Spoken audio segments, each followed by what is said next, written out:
like standard operating procedures, being able to work with the best people. Again, you want the best around you. I mean, think of Google and Amazon.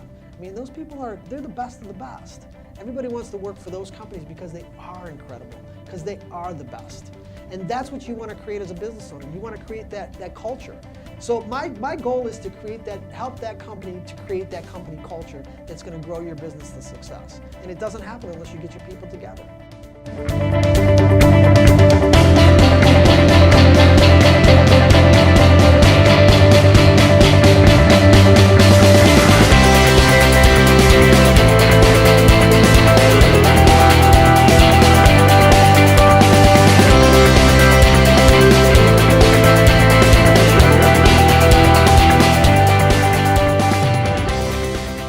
How's it going, everyone? Thank you for tuning in to this episode of Unlimited Power. My name is Edward Gills, and today I have the pleasure of introducing to you Coach Frank Lynn. How are you? Good. Nice to be here. Appreciate you having me out. How's your day going so far? So far, it's been pretty good. I appreciate that. Thank you.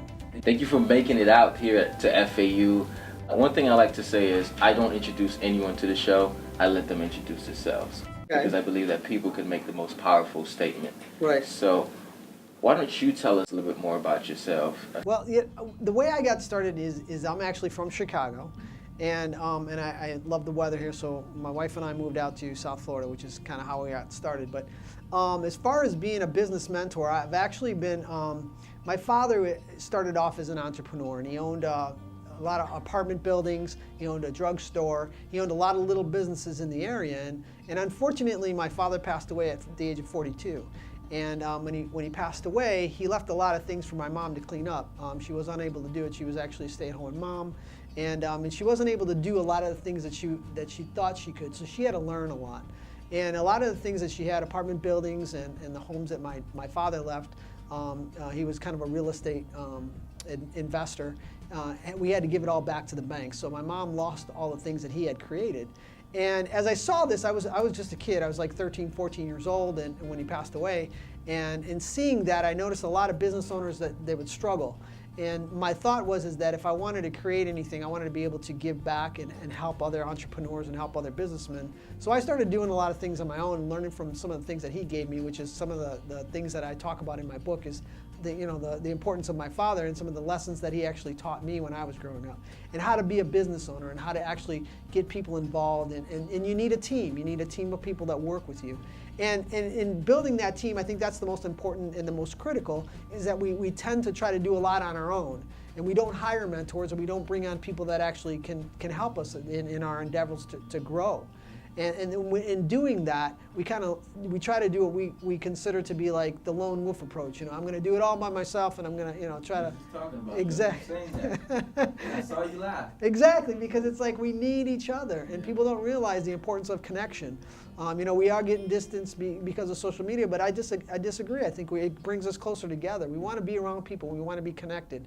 And that's kind of how I started, becoming a business mentor. I went off and started my own business. I tried to do it on my own. Found out the lone wolf wasn't the way to do it. And I had some wins, I had some losses, and I started putting together what were some of the wins, and how I started creating that was I started putting these ideas down on paper. And I started to realize that these things really did help other business owners. People were starting to come to me and say, "Hey, Frank, how did you do that? What did you do?" And so I started giving them ideas on what I did and helping them within their business. So then I started really putting it all together in a book and started coaching other companies and become more of a transformational coach than just a business coach. Because when I get together with a business owner, I want to transform them. It's like working out. Right. When you go to a health club, you can go there and stare at the equipment all day long, but until you have somebody that pushes you and says, you got to get there. If I call you up and say, you got to get to the gym today, and you go, I don't feel like it, get your ass to the gym. Yeah. If you don't get to the gym, you're not going to get the muscle that you want. Then you're going to go. But if you don't have me there, you're going to lay in bed, you're going to say, I'm going to hit the snooze button and snooze out.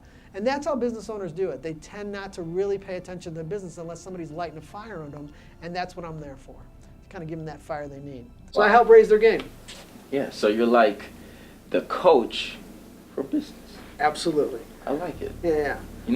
I feel like we're in an age of solo entrepreneurs, and there's a lot of us out here, including me, right?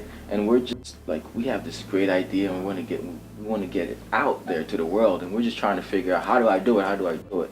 And then the question we really need to ask yourself is, how can I get other people Absolutely. to believe in this vision? Absolutely. I think you're here for a great reason. I think I didn't get you on this show by accident. You know, I think as a person I can learn something from you, and I'm sure everybody else here watching can learn something as well. At some point in my life, I was like, I'm going to look for a mentor. Right? And then when I realized your mentors never really call themselves mentors. They, you know, oh, that guy is my mentor. It just so happens that this person has great information, and he's going to share it with everyone he touches, he sees. And the more you hang around that person, it's the greater you'll get at your craft. Absolutely. So would you say that building the right character or having the right upbringing, so your father was a businessman, would you say that has helped you a lot in becoming that source for business owners?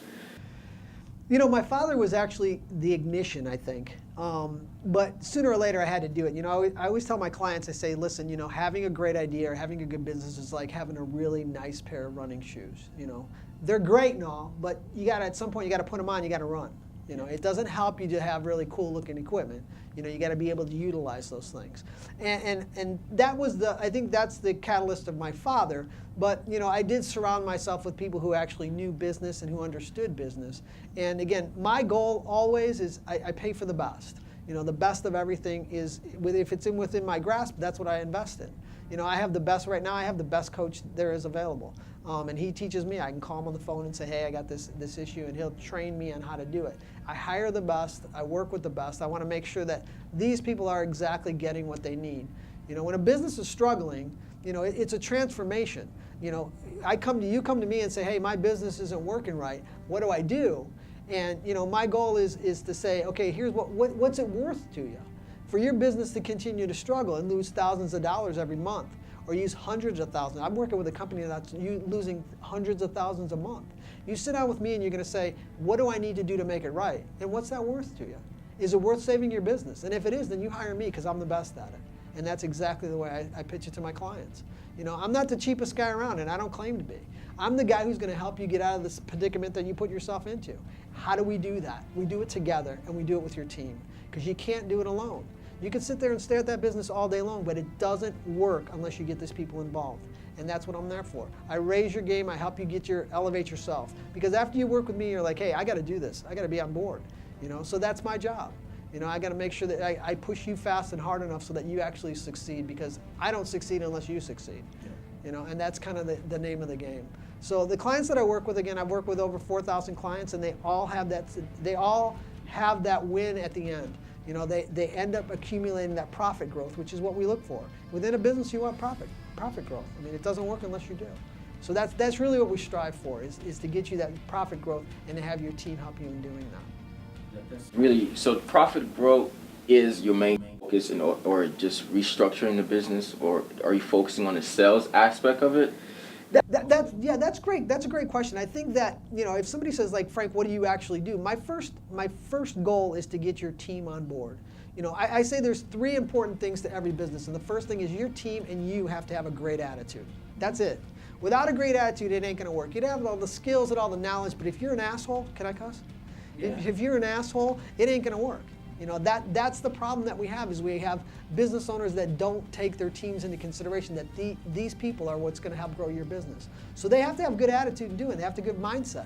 And in doing that, they also have to be able to bring your team on board and be able to push them forward too. You know, when I had a leader, when I worked for somebody, I want my leader to lead me in the right direction, and I'll do whatever I can to make it work.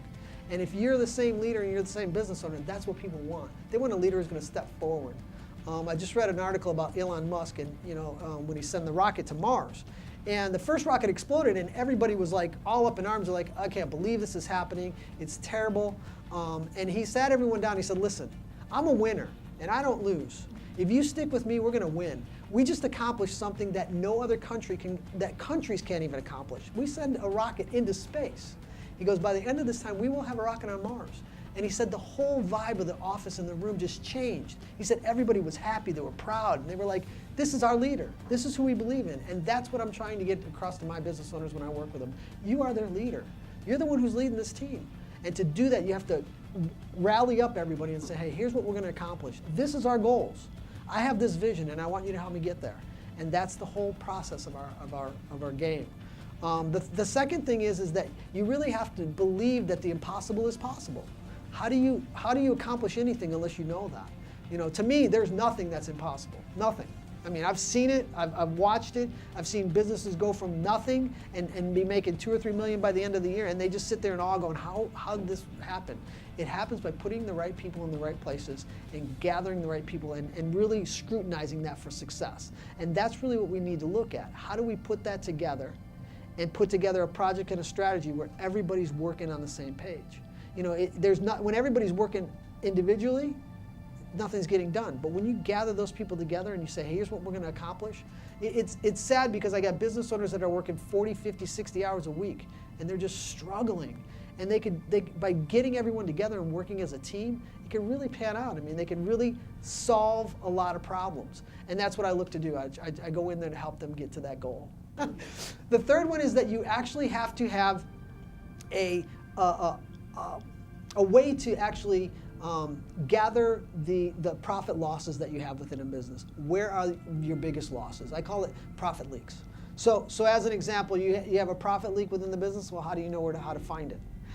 I'm not a specialist in your business. You are, okay? I'm a specialist in what I do. My game is to get you going. And you know all the problems within your business. A lot of business owners don't even know what's going on the floor in a manufacturing company. They have no clue. They don't know what their team is doing. My job is to get everyone together and say, what are some of the problems within your business? And let's solve them. And let's work on those together. And that's really the goal. And that's the whole idea of the business mentor. To have a mentor, a strong mentor, whether you're paying for it or it's somebody like my father, I have some advantages in learning a lot of the skills that he did, like standard operating procedures, being able to work with the best people. Again, you want the best around you. I mean, think of Google and Amazon. I mean, those people they're the best of the best. Everybody wants to work for those companies because they are incredible, because they are the best. And that's what you want to create as a business owner. You want to create that culture. So my goal is to help that company to create that company culture that's going to grow your business to success. And it doesn't happen unless you get your people together. So that's kind of You have to have a team. Absolutely. So if you're solo entrepreneur, everything you said all revolves around a team. Like you're in a boat and you need to make this boat move. So the guy who's just throwing, back in the old days when you had these coal, right? Right. That's how the boats are running, I think. Why you look at me for Yeah, I thought you would know. And then there's the captain of the ship, but the captain is not going to go throw coal in. Right. He's doing his job, but Right. also being mindful of what operates and how this boat is going to keep moving forward. Right. But first, you have to make that transition from being someone who's good at his craft to being someone who wants to replicate that craft so that everybody could benefit from it. Right. How do you go from, because this is a college crowd, a younger crowd, how do you go from a solo entrepreneur like me to how do you acquire that team? How do you meet the right people to be able to build that team and not necessarily off of having a lot of capital, Right. which some business owners do and some don't. But Right. someone who's just trying to make it, he has a great idea, he has the ambition and the drive. How do you get that team? I think that that's a really great question, but I'm a big fan of Ray Kroc, if you're not familiar with Ray Kroc, and Ray Kroc is actually the founder of McDonald's. And a lot of people would disagree with that because they say it's the McDonald's brothers, but he actually brought that to what it is today, a multi-billion-dollar company. And the one thing is that, which is an interesting story, is that my grandfather actually used to play piano at a place in Indiana where Ray Kroc used to play. And he used to tell us a story about Ray Kroc and how he was a great piano player. A lot of people don't know how great of a piano player Ray Kroc was. But one of the things that he was able to do was he was able to find the best people to surround himself with. And you can read his book, and it's called Grinding It Out. It's an excellent book, and he talks a lot about how he found the best people to surround himself with. And he was basically a solopreneur. When he started off, he was a one-man show. He went out, he sold, and that's all he did. He sold shake mixers. Yeah. And then when he started to get together with the McDonald brothers, and he said, I have a dream to build this thing into a huge conglomerate where it's the next best thing, they laughed at him. They said, oh yeah, how are you going to do that? But he went and found the best people and surrounded himself with the best lawyer, the best real estate agent, all these people were the best of the best. And as a solopreneur, that's your job too. You have to find the best that are going to find your vision. Now, with that being said, when my thought is this: whenever you want something bad enough, you will attract the things that you need. We talk about unlimited power, which I love the title. That's really what it's all about. The unlimited power comes from things you can't see. You're not going to be able to see those things that are coming your way. Once you start to go and say, hey, this is what I want to accomplish, and this is what I want to get, put together, everything else starts to fall into place. You'll run into somebody at a grocery store who's doing the same thing you're doing and that you want to partner with. You'll meet somebody on a bus, or you'll be, going down the hallway here at the school, and you run into somebody that you met. And look at, Bill Gates and, Steve Jobs. All that, they gathered the best people around them. When they started off, they were just solopreneurs. So that's what you're looking to do, is find people who have your dream and your vision. And by doing that, you create a company, you create a corporation, you create people around you that can help you become the best that you are. And that's really what you're looking for, people to pull out the best of who you are. All those people that I mentioned had people pull out the best of who they were. They couldn't do it on their own. So you start off as a solopreneur, absolutely, but you have to learn to surround yourself with the best.